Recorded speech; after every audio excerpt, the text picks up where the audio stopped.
Good morning. There's an extra long view of my curtains. Good morning, guys. So, I have a lot to cover today. A lot to tell you about. Good morning. Good morning. Hello. I have a lot to tell you about. And it's, you guys who follow know it can get a little rambly, but so what we're going to do today is I'm going to dive right in and tell you just real quick, if you're new, my name's Michelle Wolf, and you can find me at caddyshackdesigns.com. I have a workshop coming up for Desire Map that is, the current price is $345. That's for 5 weeks of intense coaching and and Facebook group and lots. And the screen keeps freezing up. Hopefully that will smooth out here in a second. Until May 5th, that Desire Map workshop is the regular price of $345. After May 5th, the price is going up to $490 plus fees, which makes it nearly $500. That is cheaper than therapy. It's cheaper than coaching, and it can be life-changing if you work the program. So I wanted to give people fair warning because I know that several people are planning on attending in May. And I wanted to give people notice, like, don't wait past May 5th if you want the current price, because after May 5th, it's going up. You can find that link at feelings.eventbrite.com. And Eventbrite is spelled EVENTBRITE.com. Feelings.eventbrite.com. $345 until May 5th plus fees. It starts May 31st and it goes to June 28th. It's Tuesday nights, 8 to 9:30 Eastern Time. All the calls are recorded. We start with Desire Map processes, but as your stories and your issues come up, you get in-depth coaching from me and the group through that. You will have breakthroughs. You absolutely will. I haven't had a single person attend, even the people who didn't attend all the classes, still had breakthroughs. So, and my skills are getting stronger by the day. So, $345 is has been an introductory price, let's call it. It's been a Michelle needs to build her self-esteem price and value her work price for the last 18 months or so. And then it's going up to a more market fair price. So you have until May 5th. Right now I have girls going through. It does last a lifetime. It's not just 5 weeks. 5 weeks starts you rolling. It's still a fair price. Yeah. It's more, it's still below market value for people with as much experience as I have, but it's as much as I can feel comfortable with right now. And I want to talk to you about that. Here's what I'm going to preface it with. Then I'm going to read you a chapter out of Big Magic because it's relevant. Hi, Cynthia. I've never been able really to manifest much more than a subsistence level of existence. I have gotten, I have mad skills intellectually and, am able to bring spirit through on behalf of other people, but I haven't been able to do that very well in my own life as far as, physical resources, money, the level of quality of things for the physical reality self. Until recently. And you guys know I've been working on this issue with a variety of tools. And then I told you last week, I think, that something had shifted with one of Jody England's calls. It was kind of like that last little trigger, like the nickel dropped and some things all meshed together. And I was like, oh, wait a second. I've been coming at this all wrong. And as soon as I reversed directions, I just want to tell you that yesterday into our house came nearly $6,000. 5 days ago, I had said, I've done this before, I've done it 100 times. I claim this certain amount of money by this certain amount of days. And it's always been never gone anywhere. 5 days ago, I wrote in my Desire Map Planner, I'm going to read to you a lot of the things that I've actually been writing here in a minute. But I did the thing. I claim $8,000 and something shifted. And yesterday, nearly $5,600 came into the house through a variety of ways. people paying for Periscope, people donating for the cat, money for magic school to get me started, in exchange for what I offer here every day, and desire map workshops and stuff from my mom, and a credit from Amazon. I'm counting the credit card even though we don't plan to use it. It just came out of nowhere. And what else? Like, money rolled into this house all day yesterday, and that has never happened before. And I actually forgot about the $8,000 thing until I opened my planner this morning and was flipping through.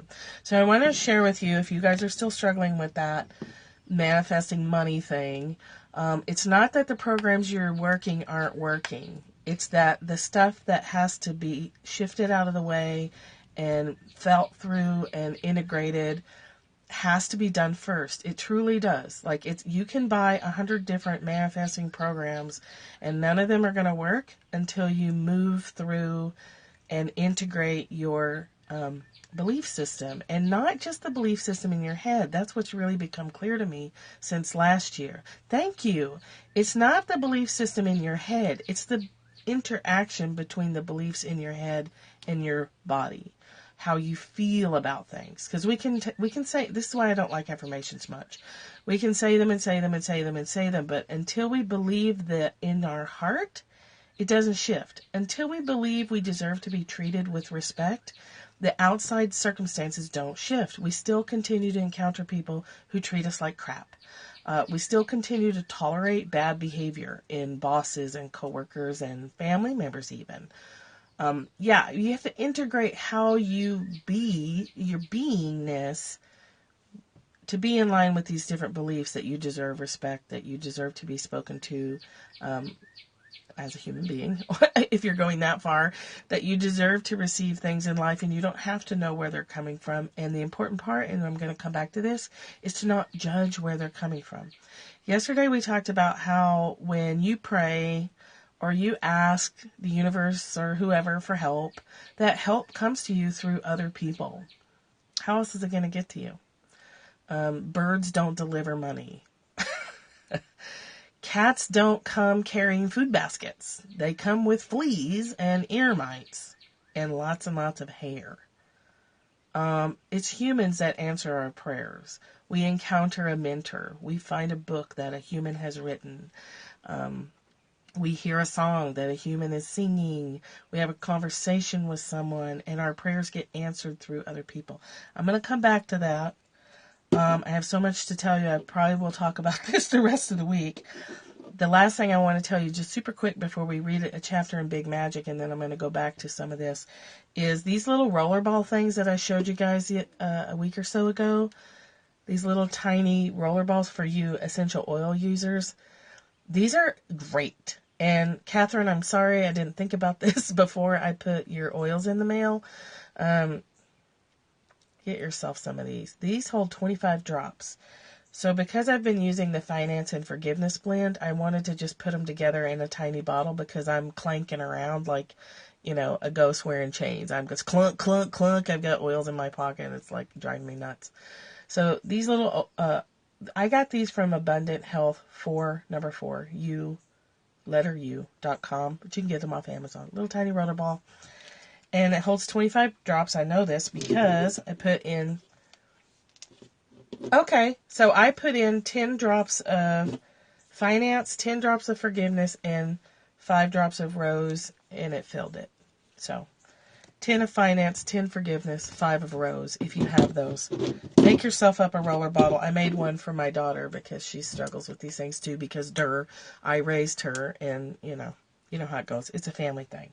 So, the Big Magic chapter today relates to this exactly because it involves fierce trust. We have to trust that we have the strength to move through the things that are painful, the traumatic things that happen to us, the fears and anxieties that we have to move through to be able to get on the other side and start to roll these things in that we want. We're meant to live beautiful lives. And if we're not living beautiful lives in certain areas of our life, all that lets you know is, 1, you're not broken. 2, you're not defective. You weren't born broken or defective. And 3, you just need to learn some things. You just need to practice some skills. You might need a coach to do it. You might need to do it on your own. You might be able to take a workshop and blast through that stuff. You might need to go into therapy. Who knows? But being open to trusting yourself. Fierce trust in your own abilities, even if you don't know what those abilities are yet. So let's talk about that. Oh, Elizabeth, we love you, Elizabeth. Elizabeth! Did you guys watch Sanford and Son when you were kids in the 70s? Elizabeth! I'm coming to you, honey! Elizabeth! Oh, how we love our Elizabeth. Okay, the final and sometimes most difficult act... the final and most difficult act of creative trust, and I'm applying this to everything that we do. Creative trust in ourselves. Oh, damn it, Carrie! Have a great day. I just bottled my second batch of kombucha yesterday. It was so fun. Creative trust is to put your work out there into the world once you have completed it. The trust I'm talking about here is the fiercest trust of all. This is not a trust that says, I'm certain I will be a success. Because that's not fierce trust. That is innocent trust. And I'm asking you to put aside your innocence for a moment and step into something far more bracing and far more powerful. As I've said, and as we all know deep in our hearts, there's no guarantee of success in creative realms. Not for you, not for me, not for anyone, not now, not ever. There's no guarantee that as we move through our internal blocks and our limiting patterns in our lives that we're going to get rich or that we're going to find our soulmate, which I don't believe in soulmates. Don't even get me started on that. Or that, life is going to be all puppies and kittens after that, which I don't know why I say puppies and kittens, because puppies and kittens are the hardest things in the world. I need to find another metaphor. Puppies and kittens are difficult. So let's just change that. It's not going to be all candy and donuts, unicorn and berries. It might not be all snazzy, but here's the thing, you're going to feel better. Sunshine and lollipops. Those are easy. Unicorns and berries are lightweight and beautiful. Flowers and rainbows. See, you guys are awesome. Rainbows and that emoji didn't come through. Rainbows and unicorns, yes. There's no guarantees, guys. Here's the guarantee. You're going to feel better. You're going to feel better in your life. You're going to feel more confident and in control of what you let your environment do to you. If you encounter someone horrible in a pattern kind of way, you're going to take that as information and you're going to work through it and you're going to feel better. Does that translate as more money? Sometimes. Unicorn farts and fairy wishes. There we go.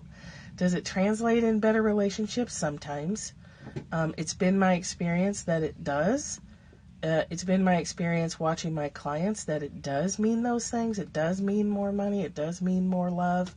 But no one can promise you that. And if you're out there shopping for programs that promise you results, run.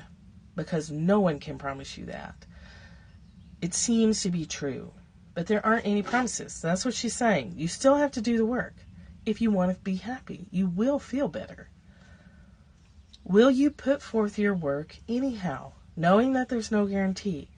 Will you stretch into yourself and find your limits and go beyond them anyway, even without a guarantee in writing that it's going to be wonderful? Are you willing to step into the darkness in order to turn on more light, knowing that there's no guarantee you can change it? I recently spoke to a woman who said, I'm almost ready to start writing my book, but I'm having trouble trusting that the universe will grant me the outcome I want. What can I tell her? I hate to be a buzzkill, but the universe might not grant her the outcome she wants. Without a doubt, the universe will grant her some kind of outcome. Spiritually minded people would argue that the universe will probably grant her the outcome she needs, but it might not grant her the outcome she wants. Fierce trust, which is what we're talking about here, demands that you put forth the work anyhow, because fierce trust knows it's not the outcome that matters.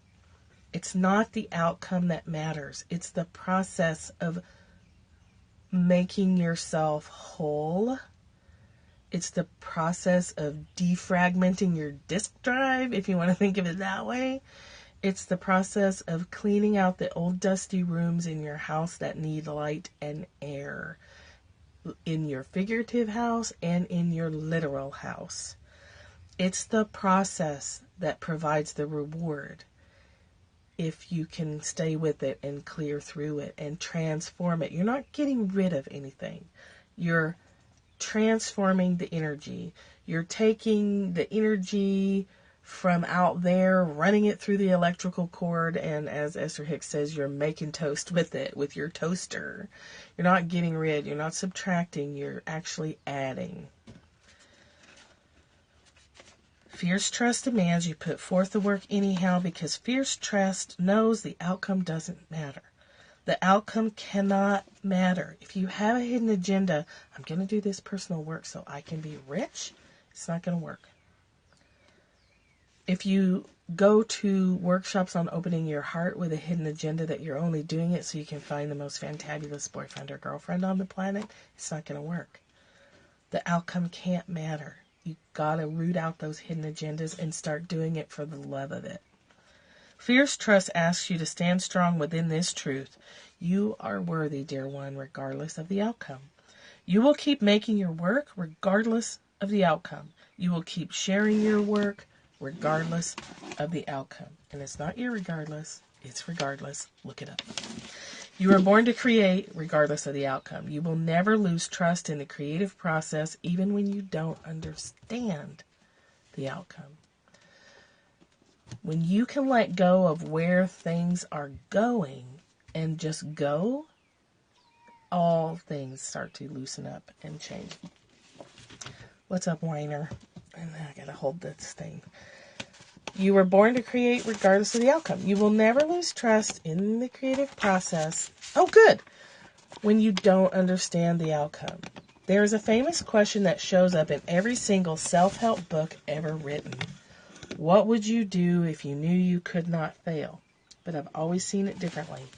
I think the fiercest question of all is this. What would you do even if you knew you might very well fail? What would you do anyway?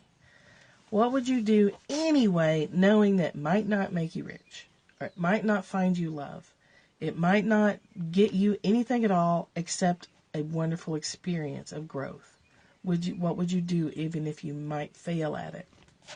I'll tell you what it is. It's stuff that you're doing already, and you need to amplify that and look into those things that you're doing already and not worrying about the outcome.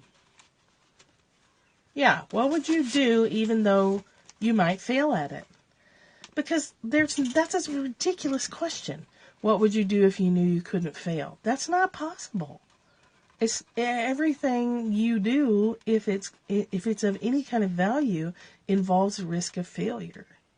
Otherwise, it's something you've already mastered.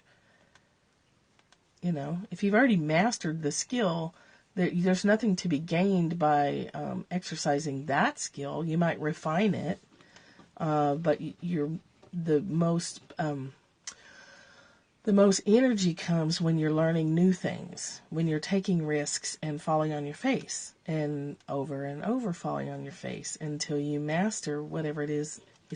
That feeling, that process of mastery is life. It's life itself. That's what it feels like. Solving puzzles. What would you do? What do you love doing so much that the words failure and success essentially become irrelevant? What do you do right now that you love so much that you don't think about failure and success? Or what can you imagine doing and not weight it based on failure and success, risk? You don't look at your risk ratios. How fierce is your trust in that love? What do you love even more than you love your own ego? And I would say, what do you love even more than you love your pride? What do you love even more than you love your approval from others? Because often these things mean risking disapproval from others. And if you're really stretching out, you're going to get disapproval from others. You're gonna get it. You're gonna get it. You're gonna get disapproved. People are gonna disapprove of you if you are really stretching out into your potential. It's gonna happen. The good news is, you know it's gonna happen. Phooey. You know it's gonna happen, so you can prepare. You can practice in your head. You can rehearse it. You can feel it out before it ever happens in the real world, which means, since it's not a big trigger for you, when it does happen, if it even happens at all after you've done all that work, it's not going to bother you at all. It might sting a little bit, but you move right on through it. So what do you love more than you love your ego? What do you love more than you love your status quo? How fierce is your trust in this such love as that? You might challenge this idea of fierce trust. You might buck against it. You might want to punch and kick it. You might demand of it, why should I go through all the trouble to make something if the outcome might be nothing? The answer will usually come with a wicked trickster grin, because it's fun, isn't it? It's fun to stretch and solve problems and master skills. It's fun when we take the pressure of success off of it. We take the pressure of having to achieve goal A, B, or C, then we learn just for the learning and the fun of the learning. What else are you going to do with your time here on earth? Not make things? Not do interesting stuff? Not follow your love and your curiosity? If you're still here listening, that's not what you're after. You're not after a boring life where you never stretch. You're not after a life where you just stay cocooned in a little safety zone and never go any further. People like that don't stay on my scopes. They come in and they hear me babbling and they disappear real quick. Only the people who are really into this stuff stick around. So we already know that you're not that kind of person if you've been here more than once. There's always that alternative, though. There's always that alternative. You have free will. If creative living becomes too difficult or too unrewarding for you, you can stop whenever you want. It's all optional. You don't have to experience that kind of energy. But you're missing out on something beautiful if you don't. But seriously, really? Because think about it. Then what? Oh, he's quite a talker. He talks and squeaks and chitters and chatters. That's his little food station up there. He's really vocal, but he's not annoying because he has a sweet little voice. When I come in the mornings, he chitter-chatters and tells me how his night was. And then he goes and eats. Okay, so that's what we're talking about here. That kind of trust. So I have a lot of resources I wanted to refer you to also. Just some things that help me kind of break through these last bits of physical resource blocks. A lot of the work I do in my Desire Map workshops involves my picking up on your energy. It's as if, it sounds so fruity, but it really does work. It's as if my body becomes a radio transmitter, and your stories and your body transmits that information to me, and I pick it up. Sometimes I see pictures. Sometimes I feel the same thing you're feeling in your body when you're talking about something, and that can be our starting point. Sometimes I just hear, it's like two people talking at once. So someone's telling me, talking through the workbook or whatever, but I'm hearing another story underneath it, and it's the stories underneath the story. It's the story underneath the words coming out of your mouth part that matter. And we aren't often aware of those stories, which is where a coach or a therapist or a workshops or something like that, when someone's leading it in this way, can be really helpful to you. If you're open to hearing that you might have parts of you running other parts of you, and you're not aware of what's going on behind the scenes, which can be a little disturbing when you think about it. But what I really wanted to talk to you about today is this concept of struggling with asking for help or receiving help. I'm not talking about the kind of person who takes from everyone and never gives back. I'm talking about a person such as myself who sometimes gets stuck in, I'm not helping the person helping me back in the same way. So if my mom's giving me money, I feel like I need to give money back to her. What she's pointed out more than once, but I think I finally heard it yesterday, is she's giving me money, but I'm giving her back content. I'm sharing my process with everyone, which is giving back because it's helping you with your processes.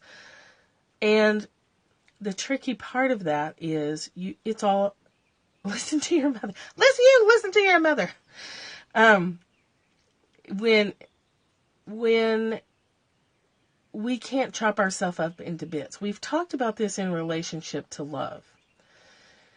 If you start with the concept, yes, that you're a conduit for love in this world, that it is your job to have a passionate, beautiful life. It's your job to love as much as you can possibly.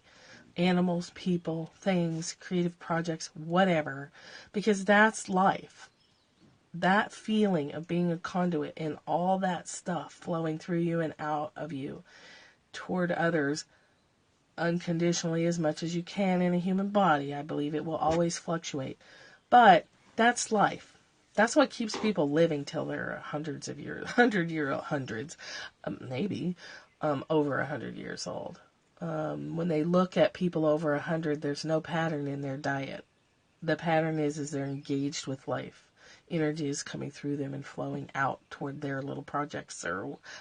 That sounded awful and invalidating. Not little projects, but they're projects. Okay, so they're still flowing that energy.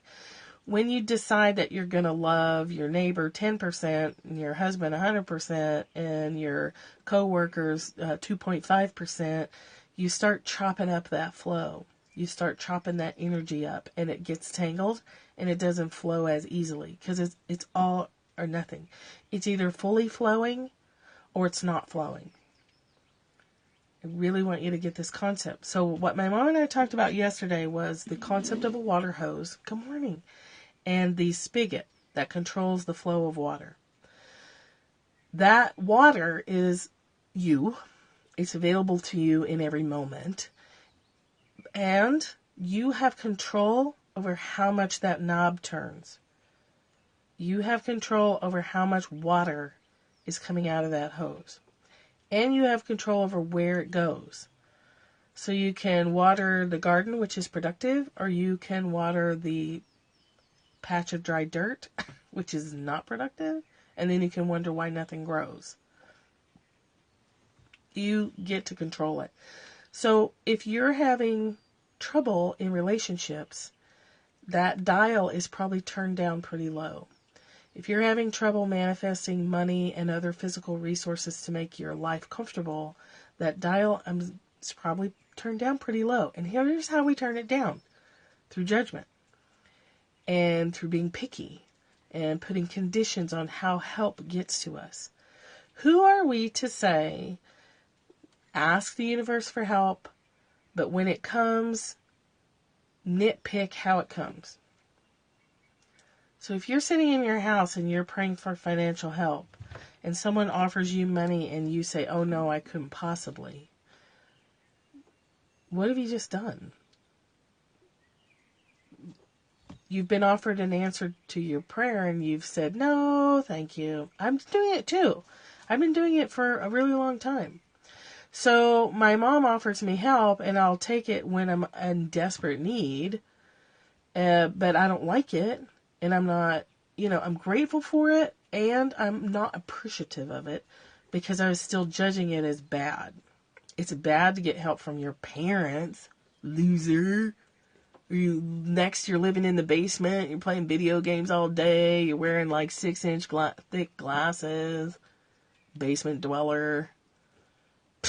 we have a lot of things about accepting help from your parents, so it's not surprising to me at all that I've kept myself in situations where I've needed help. It would still be hard, but it would be less hard. Tanya, yeah, exactly. It would be less difficult. The easiest is when I'm offering a service in exchange for money. Or if I'm asking for money for, ball snipping, which he's going tomorrow to get that taken care of.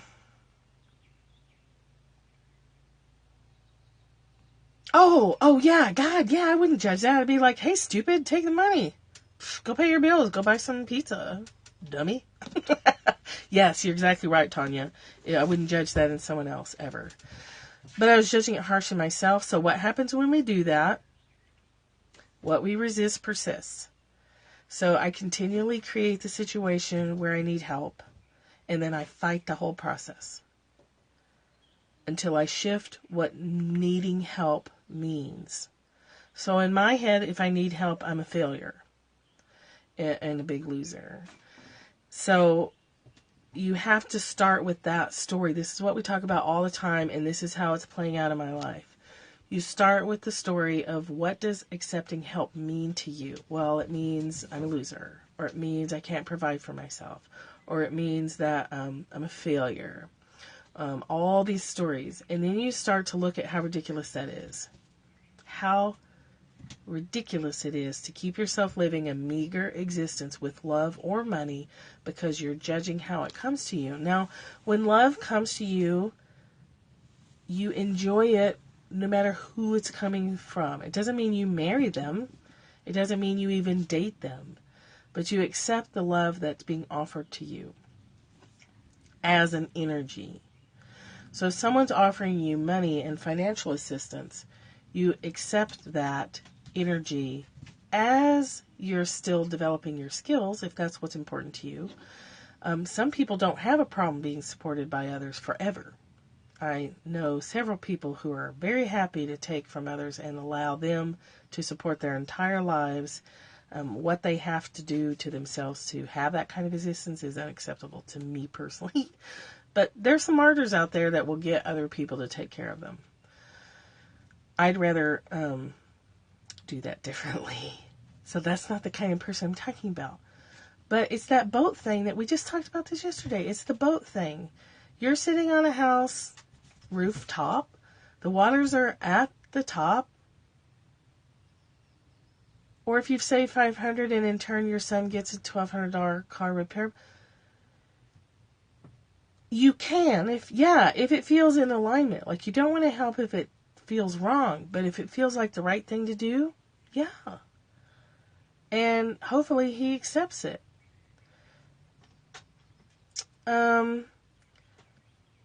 So we turn the hose down on the energy when we judge, when we want to be controlling.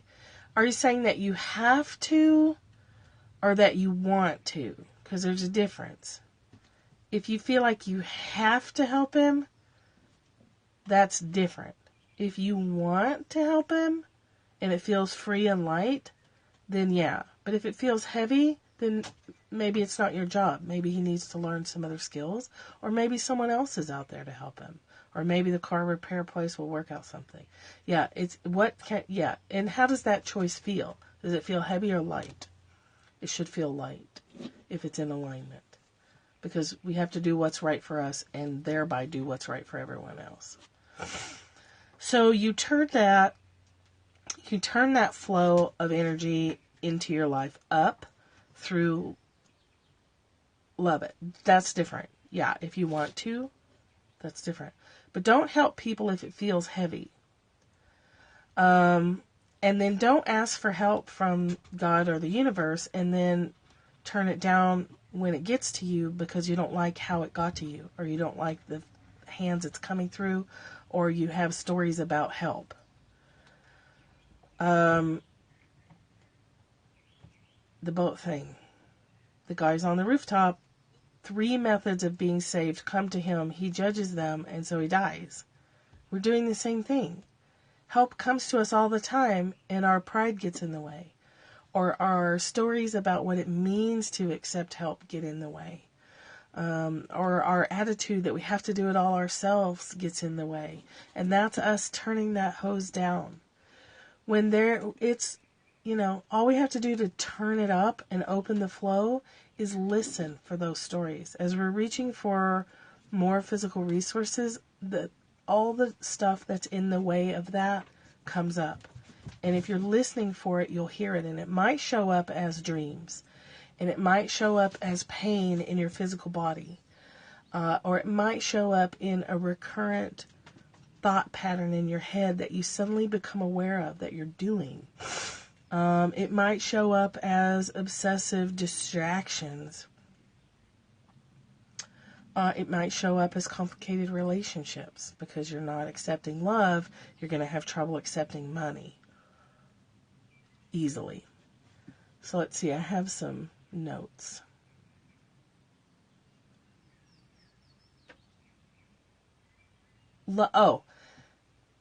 The energy flows out, and we've talked about this too. To complete the circuit, it needs to flow back in. And what I'm seeing is that it flows back in as more love and physical resources. So the circuit completion is you're flowing your creativity out into the world, and it comes back to you as resources that give you the energy to create more creative things, whatever those are, and they may be internal or external, and it comes back to you as more energy. So if you go with the concept that a lot of people teach that money is energy, and you're flowing out but no money is coming back in, there's an energy problem there, and that you can work on. And I told you last week I had found like this energetic block in my mind. It looked like concrete, like a concrete slab that went through the whole of my upper and lower bodies, meaning that I was having trouble manifesting. If you consider that the lower half of the body's energy has to do with physical resources and tangible stuff, and the upper half has to do with spiritual skills and intellectual skills and stuff like that, if you go with that theory, which is what I'm talking about, then having a complete disconnect there is obviously going to create more problems. I was able to, with visualization and breathing exercises, to dissolve that image in my mind and to feel connected to my whole body. Surgery can cause that disconnect, abuse can, accidents can, or just being a thinker, a head type person can create a disconnection from your body, and restoring that restores the circuit. So it completes the circuit in your body, which means the circuit out there can complete. I hope this is making sense to you, because I'm just babbling here. People bring the answers to our prayers, and it's not for us to judge who those people are.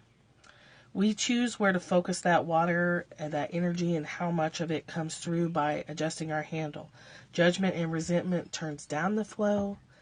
Love and forgiveness, which what have I been using for weeks now? Forgiveness.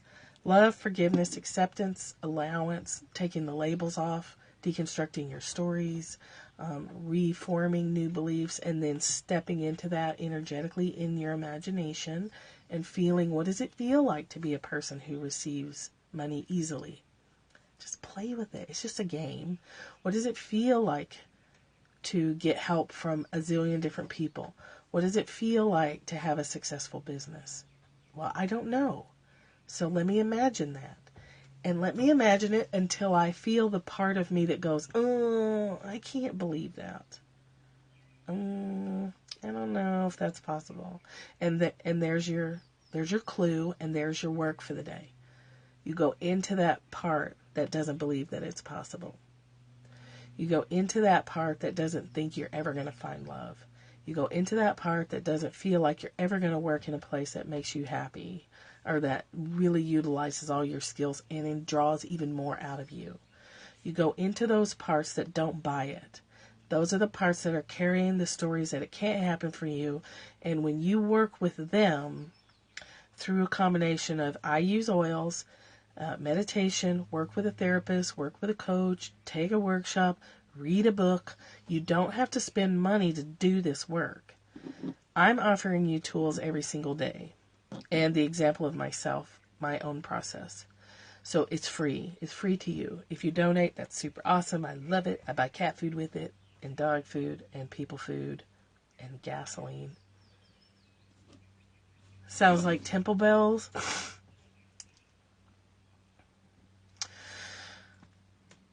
You can get books from the library for free. Yeah. You can get lots of Periscope stuff for free. You can join Facebook groups and work your stuff through there for free. If you want the lightning boost, sounds move energy. Oh, okay, so the singing bowls and bells and things people use can shift your energy. Yoga can shift your energy.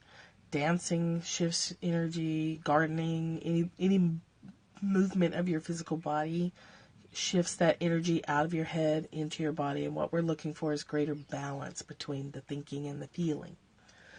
So the questions I started asking myself last week when I was like, I'm gonna claim $8,000 in 5 days, and I got nearly $5,700 yesterday, which was 4 days. I have read that shit for years. Oh, just claim it. Claim it, and it'll be yours. It's never worked for me until this week. So here's what happened. Listen to that recording last Thursday or Wednesday or Thursday. I can't remember what day I was going to say Scopes, what day her radio show is on. And I kept listening to it. I listened, and every time I listened, I heard something else, and I felt something else shifting, like all the pieces I've been struggling with coming together. So, let's see.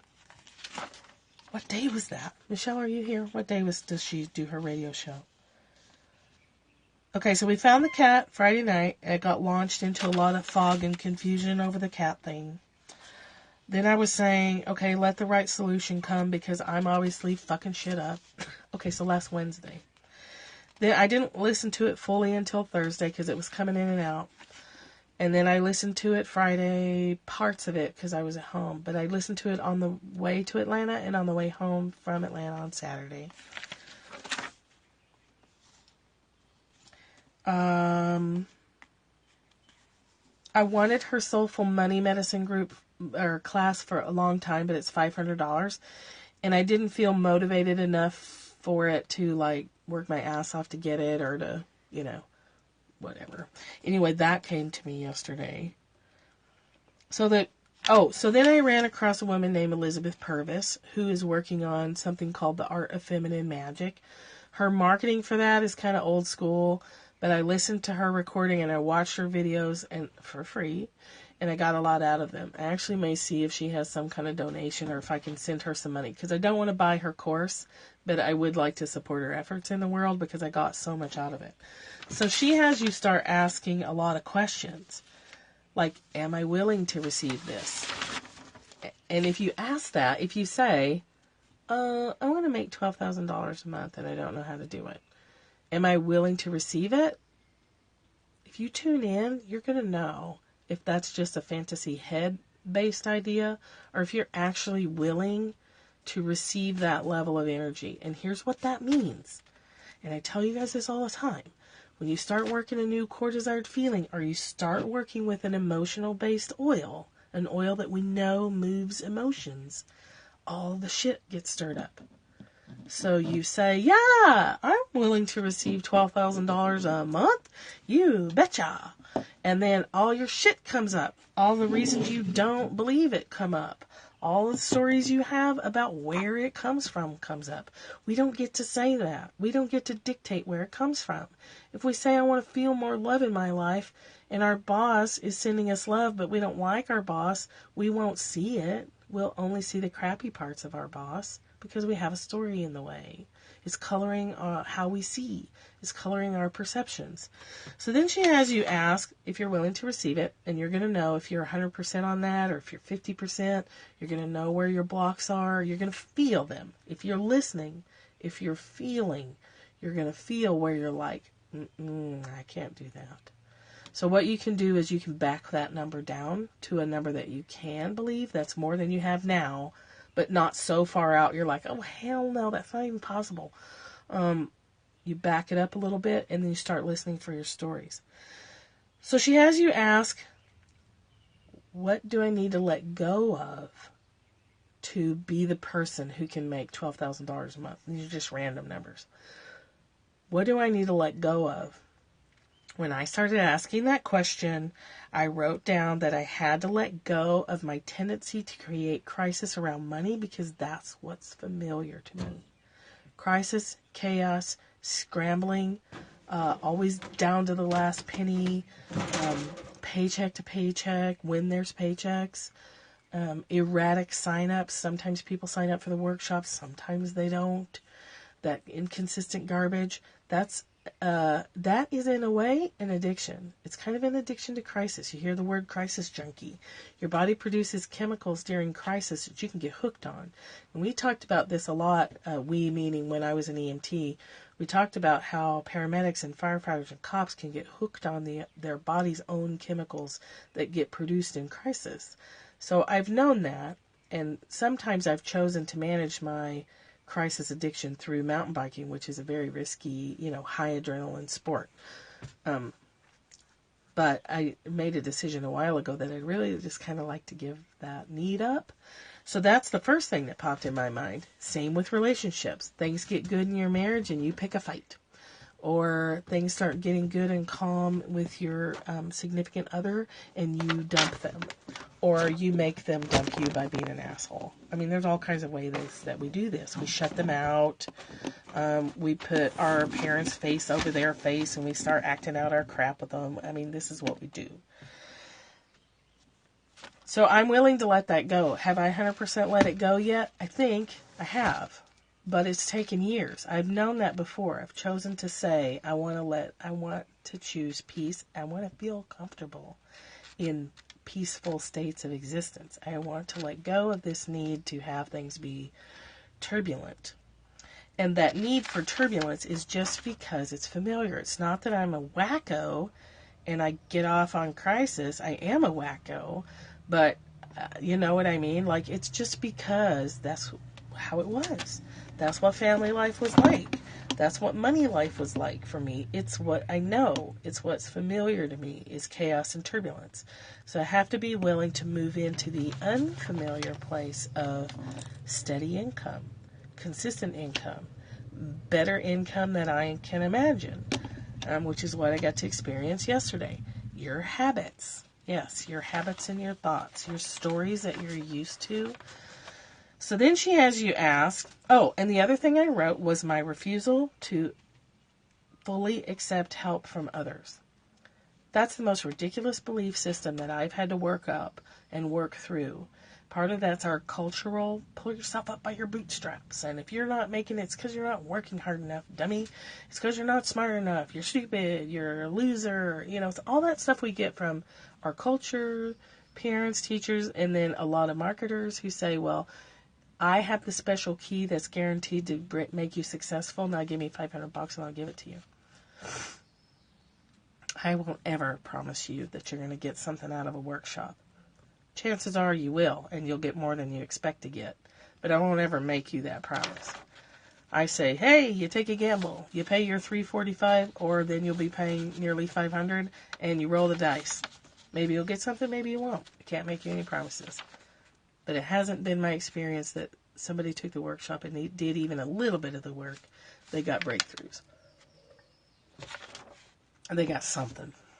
So, the next question you ask is, what is one opportunity I already have to increase my income? Because that's what I was working on. What's one opportunity I already have? She talks about this in terms of quantum physics. I know I'm going on for like a long time, so I hope you guys are doing well and you have something to drink.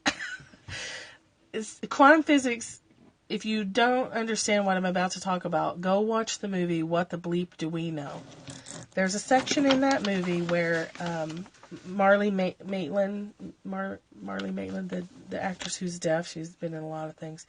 She's in that movie. She's bouncing a ball. There's a kid talking to her, and he bounces her the basketball. Yeah, she's dribbling it. She's bouncing the ball, and there's all these options. This is quantum physics, and until you make the choice, until you take the action, there are multiple positions available. That's why I tell you to stay in the question. Because once you make the decision, you've shut down all the other potentials, right? Once you've decided it is this way, then all the other ways it could be are now closed. It's like all those doors are open, then you walk through a door, and all the other potential doors close. And then you're on that path. So when she says, what is at least one opportunity I already have to make my relationships better, or to make my income better, it puts you in the question state. Well, what opportunities do I have? And I don't have to decide them all, and I don't have to pick one. So this would be a good place for a mind map, where you put sources of income in the middle, and you start brainstorming off of your circle in the middle, all the different ways that money can come to you. I've done that. I never put other people on the paper. I never put that money could come to me through others' hands, other physical people. I put, I can make money through oils because I do. I can make money off custom portraits because I do. I can make money off of donations that I get for scoping. I can make money off my workshops, coaching, Reiki. I have lots of avenues for money to come to me. So I knew that it wasn't coming, it had to do with me and not the avenues, because there's a zillion ways that I can make money. And I didn't put other people on that paper. Money can come to you through other people. You could get a benefactor. Someone could leave you an inheritance. Someone could just say, hey, I'm overloaded with money. Here's $10,000. I mean, you don't know. And it's very limiting to say, well, my job, and that's it. I can only make money through my job, because that is absolutely not true. So her telling you you pick your goal, what's the outcome you want, are you willing to receive it, what do you need to let go of to receive it, who do you need to be to resonate with what you're heading for, even if you can only do it in your imagination, because we've talked about this a lot. The body doesn't know the difference, and you're trying. That's what a core desired feeling is. It's creating in you resonance with what you want. People generally pick core desired feelings that they don't feel right now today. If you feel it right now today, it's nothing that needs mastery, so why would you pick, it wouldn't make sense. I pick peace because I'm not feeling peaceful. I pick a core desired feeling of freaking awesome because I'm not feeling freaking awesome. And then working with that feeling creates the resonance in your body, and that starts to bring up your stories, and that opens the doorways and the synchronicities to the achievement of that feeling. In the beginning, you're manufacturing it. You're looking at pictures that trigger it. You're looking for memories where you felt that before so you can trigger it. Oh my goodness, Kitty. You're using oils that trigger it. You're having to make it happen in the beginning. Excuse me, tail. And then that starts the process of resonating with what you're looking for. Okay, so then she says, the next question is, what is my next aligned action?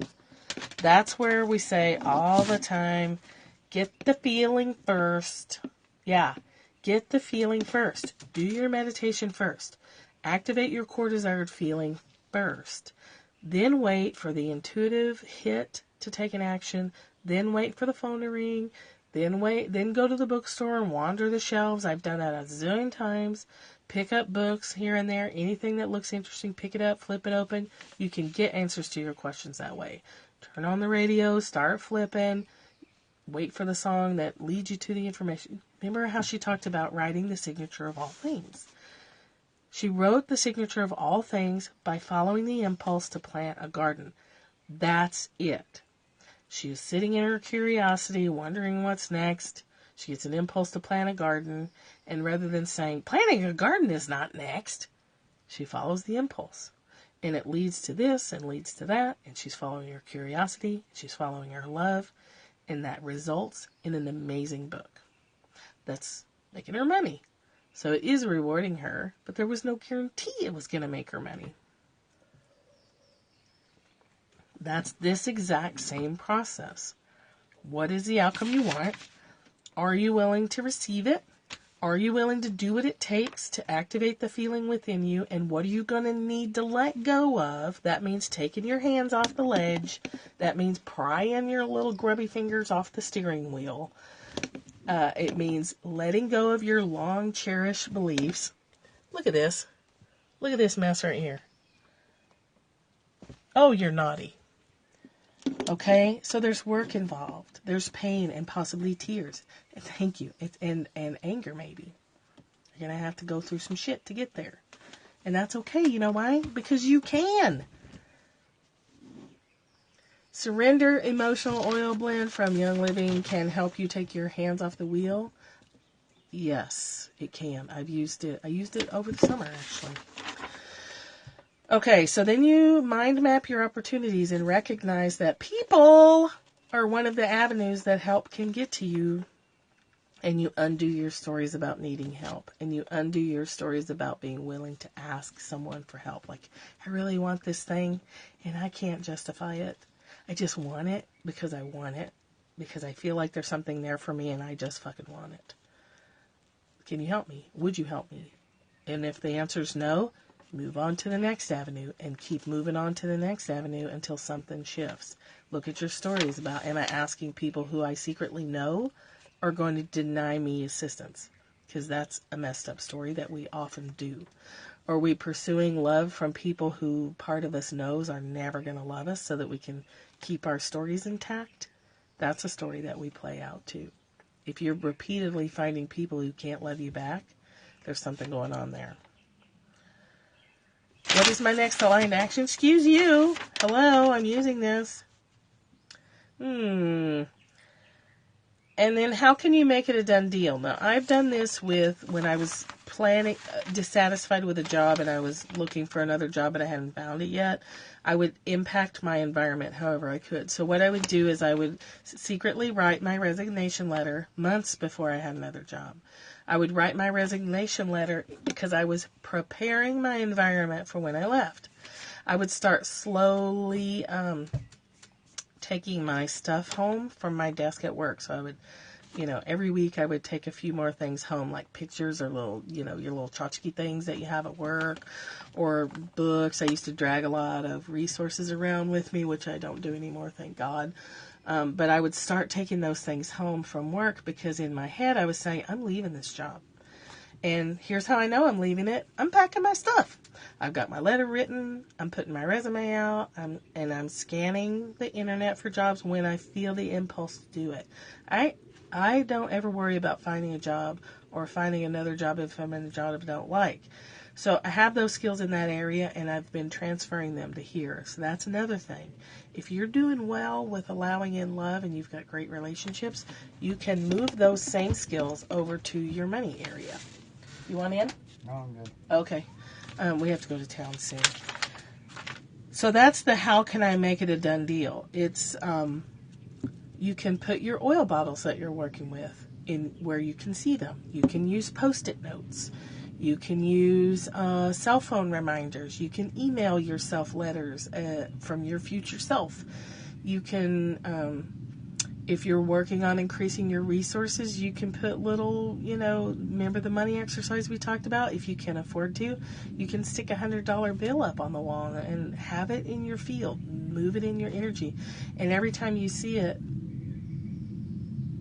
my husband? Yes. So in relation, if you're talking about my spouse, yeah, okay, so I did the same thing with my spouse. I acted as if I was already married. I wanted to be married. I like being married. I like the commitment and, I like the challenges it makes me face in dealing with my fear of intimacy because I still struggle with that. I want him, but I don't want him. I push-pull against him. So the good news is that he stands steady against that. It's not a really fair expectation to have of someone. He just happens to be that. So what I did is I started wearing a fake wedding ring. I had a cheap ring that looked like a wedding ring, so I would wear it. And I would just walk around pretending that I was married. And I would go to movies and pretend that I was at the movie while my husband was at Home Depot or whatever. I just felt it. So I wrote married. I wrote affirmations not with the intent of talking myself into it, but to remind myself to feel married already. So some women do that by holding an actual marriage ceremony and they marry themselves. It's like and you'll see that in a lot of feminist groups, like screw you patriarchy, I'm going to marry myself kind of thing. That's not how I did it. I was like, I'm marrying my desire to be married. I'm living out as best I can the feeling of being married. I did that, and once it clicked, because as I was doing that, I had to deal with all the reasons why I wasn't allowing that in. So I had to own up to the fact that I was pursuing people who were never going to love me because I couldn't allow that love to come in. I just couldn't. It was too uncomfortable. So I made sure that it didn't happen by pursuing people who loved me as a friend but couldn't love me as a spouse. So I was only attracted to those kind of people. The people who could have loved me, I wasn't attracted to, and so I would get rid of them. So I had to own that, and that sucked. That sucked. To own that I was actually doing it to myself. As soon as it shifted, I played with the whole marriage thing for about 4 months, and then it finally clicked, and I met him 2 weeks later. And then that's a whole nother big giant story. But once it clicked, 2 weeks later, I met him. Once this money thing clicked, really clicked, a week later, money's rolling in. And it doesn't feel squirmy and weird and uncomfortable like it did. And I don't feel that underlying hidden agenda, like, oh, I'm going to do Elizabeth Purvis's method here so I can make money. I was like, I'm going to do this method because there's this thing I want, and there's something in between me and it, so let me work on what's in between. And if I got magic school, yay. If I didn't get it, if it didn't work out for me, here's what I was planning to do. I was planning to just do it on an energetic level. So I was planning to just set the intention that I would be part of that group energy, even if I wasn't physically on the phone. So I made myself feel a little better that way. And then I thought, well, I'll start a savings account for next year or something, because it's a significant investment. And it sounds like she's probably working like I've been working for like $1 an hour by the time you break it down. But yeah, so it worked with my spouse. And it's always worked with jobs once I figured out how to do it. I just haven't been great at generalizing those same skills to my money area, but I've known that, and that's what I've been working since last July. And I started this work last July by committing to a daily practice. That's what started this whole thing. Like, I've got this thing, and I don't know what it is. I know it has to be me because I know what I know, and I know these things work. So I know it's me doing it, but I don't know where those stories are. And I don't know where the missing pieces are. So I'm going to commit to myself a daily practice. And over time, the next aligned action was to start periscoping. Then the next aligned action was to use surrender oil, dream catcher, highest potential. I used that one for a while. Balance, grow. I kept doing, as I felt the impulse to work with an oil, which is actually working with the plant energy, I did it. If I felt the impulse to get up and move, I followed it. But it's taking, this is like my life core deprivation area. So it's taking me all this time of daily application of curiosity and being willing to hear and knowing that I don't know everything and being willing to hear feedback from others and keep following the breadcrumb trail, just like she described in how she wrote Signature of All Things. It's little tiny breadcrumbs. It's little tiny whispers. It's little tiny awarenesses of repeated patterns in your life that you're like, I've seen this before. I've seen this scenario like a zillion freaking times. What's going on here? And asking questions and asking questions and asking questions. So that's a really long scope about what's being... Magic School is with Jody England. It's a 9-month intensive coaching program. I'm taking it with the idea of enhancing and refining skills that I've already been using. But I'd like to go from a meat cleaver to a precision scalpel is how I see it. Or I feel like I'm knitting with hemp rope, and I'd like to knit with silk thread. So it's skills I have that she does that I didn't know anybody else did or how they did it. It's intense. It's 4 to 10 hours a week. Yeah, so I do work with people and we get there, but I know that I could refine that and make it even better. So that's what I'm doing. I think it's a training program if you want to be a coach. Yeah, I got in yesterday and I was able to accept the help to go. So yeah, I'm super excited. Super excited about it because I can't really justify it. And it's interesting that as soon as I got in, here's why I couldn't justify it. It's thousands of dollars and I can't pay all my bills. So I was like, how in the world are you going to justify going for a thousands of dollar 9-month program? It's worth every penny. I mean, she's not, when you look at it and break it down, not from the also being a workshop person, she's not making a fortune off this. It's 9 months. How am I going to justify that when I'm asking for donations to get the cat neutered? Like, how does that make sense? But I felt it in so strongly in my heart that I pursued it. And it came pretty easily. But it came with 4 days of intense, I've been doing this shit every day. Thank you. Every day I've been like, okay, where's my stories? That comment from Ben helped. You guys saying you don't have to justify it helped. It's like, yeah, you know what? Okay, well, I don't know how it's going to work. But that's the next aligned action I feel is to make that appointment and then keep that appointment with her. And then as I had that gap of time, all my stories are coming up. I'm working through those, transforming that, dissolving this energy block, and then it all broke loose. The key to that is not worrying about the how too much and being open to the opportunities that it could happen. So I let myself brainstorm all kinds of opportunities, including working at the Walmart, which you guys know how I feel about Walmart. That's how bad I wanted it. I was like, well, maybe I just need to go work at the Walmart. So the ironic part of that, after that phone call, she'd said a couple of things to me in the phone call that I have to stop talking soon. I'll talk to you about those tomorrow.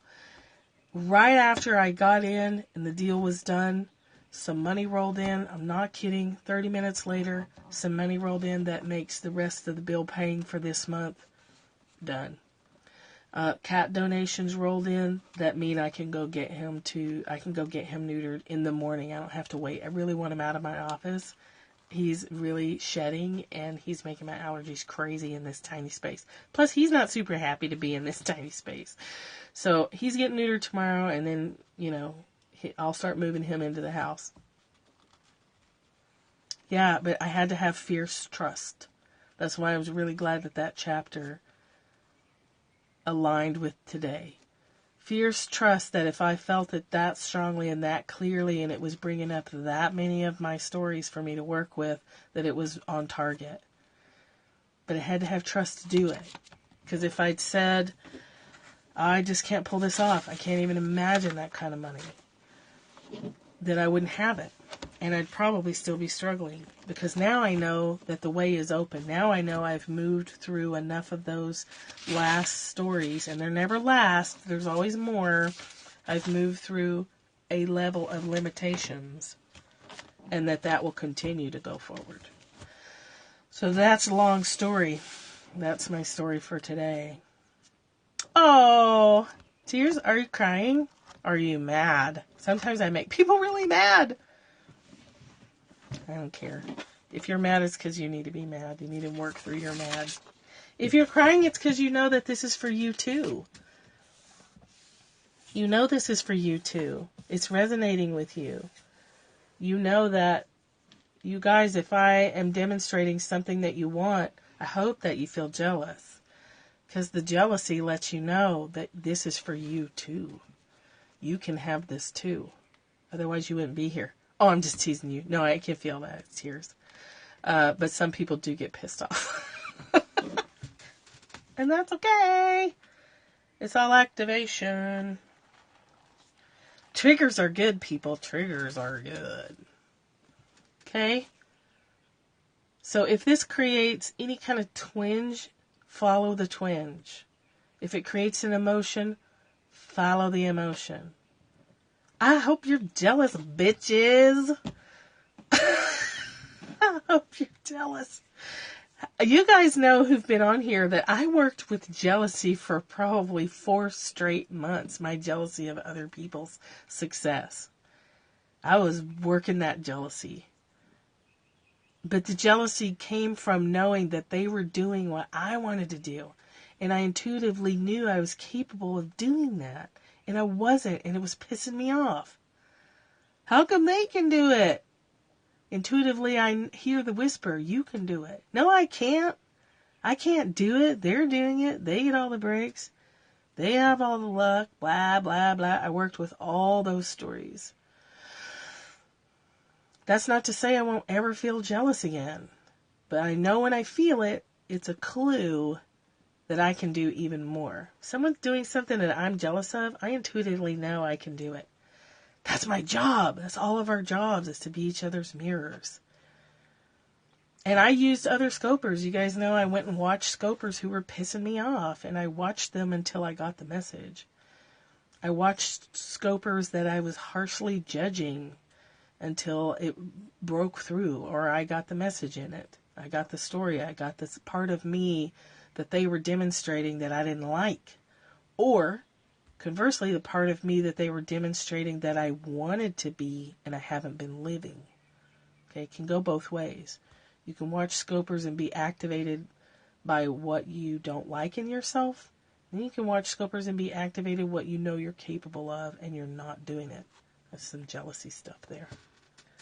Okay, so I have up right now, just to let you know, as we're going through, I'm sharing my processes with you, and I appreciate you letting me ramble on. I have up on my little desk wall here, here's where my notes are. See my big giant Post-it notes? I'm a big Post-it note fan. So I have up here, where can my systems open to allow more in with divine ease? Because divine ease and overflowing abundance are my two core desired feelings I'm working with right now. Overflowing. I want to be overflowing. I'm a big fat manifesting waterfall. Where can I move energy to allow in magic school? Done. Check and done. I'm crossing that one off. Oh yeah, baby, that one's done. We did that one. I wrote down Ben saying your happiness is justification enough, or your reason enough. I wrote that down. And then I wrote what would need to happen to receive $10,000 a month from various sources. See, I took the limitation off. I had a limitation in my head. What would need to happen to receive $10,000 a month from various sources? That means from anybody. Anybody, any situation. That's all I put. So let's see what happens. Let's see if I get to $10,000 a month. We're just experimenting. It's just a game. If I don't get it, it's okay. If I do get it, then I'm going to bump it up and see what happens. As an experiment, I'm a skeptic. That's why I don't talk a lot about this stuff until it's actually moving and I can demonstrate it.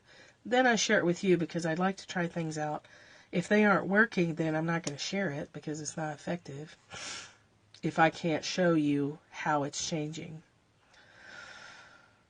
What else did I write? Let go to make space and create that new identity. So I don't know what it's like to make $10,000 a month. Are you kidding me? The most I ever made was $5,000 a month. That was in the best job I ever had. It was the best paying job. It was not the best job. Otherwise, I'd still be there. But I made $5,000 a month in that job. So I want to double that. What would need to happen to receive $10,000 a month from various sources? And where can my systems, the system of me, open to allow more of that in with divine ease? And I'm going to stop there because she said something yesterday that let me know how I was working in exact opposition to that very statement. Cliffhanger ending!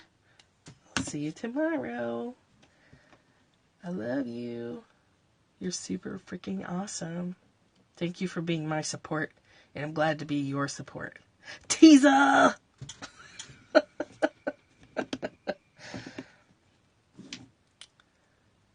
Goodbye. Goodbye. I'll say like more, Ashlyn says, bye-bye. Bye-bye, ladies and men, if you're listening, if there's men on here. Love you guys. See you tomorrow.